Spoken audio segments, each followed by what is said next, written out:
the nation of Israel had often behold, I will send my messenger, and he shall prepare the way before me, and the Lord, whom you seek. This passage cannot speak of any intervention of the deity, like that which the nation of Israel had often experienced. Here was a prediction of the Messiah to come. His divine nature is declared, and yet, when he is spoken of as the messenger of the Almighty, we see him as distinct from God in his human nature.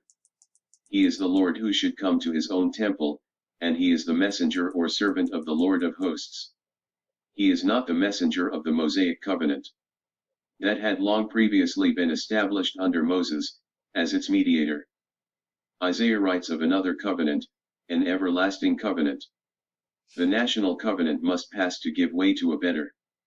Of this new covenant, to receive the elect remnant of the Jews, and to gather around them all the elect people of the Gentiles of this covenant, it is here said, that the Messiah to come was to be the messenger, he should establish the covenant, he should be its source, he should be its mediator, he should be the very substance of the covenant.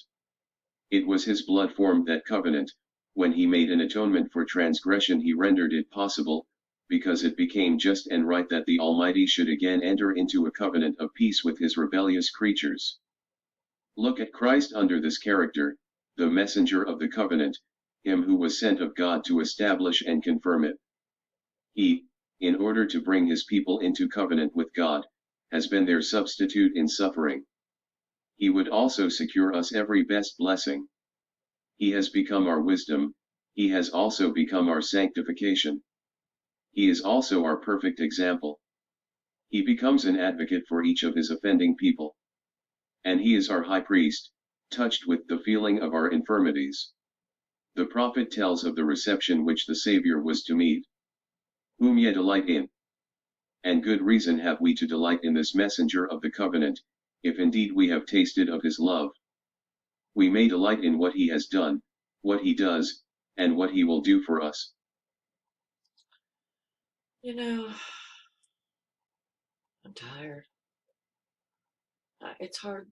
It's hard to talk to people who um, who aren't interested. And I'm not the one calling. It's like y'all don't want to know. I was oneness, and I spoke in tongues. I was perfect oneness, Jesus only. So if that's what gets me saved, then I'm saved. If that's by your standards, saved. Okay. The fortunate thing for me is that as a child, I already knew the Lord, and as a young child, I had accepted Him twice in my heart. I might not have known what I was doing, but all I knew that when I stood up and when that man up there said, "Do you want to know about this? Do you want to know this man that I've been talking about?" I was one of the first to stand up. I wanted to know. It's like I already knew him. So, I don't know if it's because I already knew him first and then, I don't know. But here's what I know is that if you think there's only one when it comes to knowing Jesus, and that's just the stupidest thing, the Satan that's been put into our the minds. And I say our minds because it took me 40 years to twist it and just let go that I'm angry, about stuff, I just got to let that go. But that cannot prevent me any longer from just, well,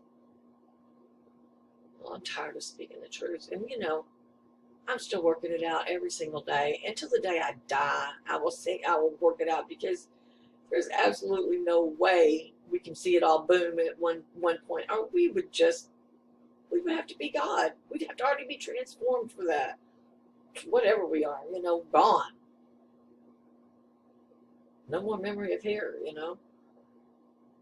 There's so much to see in him. It's just, oh, I used to be in despair, and then lately I've been sad, but now I'm just tired. I just don't really know what that means anymore. Well, no, I don't know what that means right now. I just know I'm tired.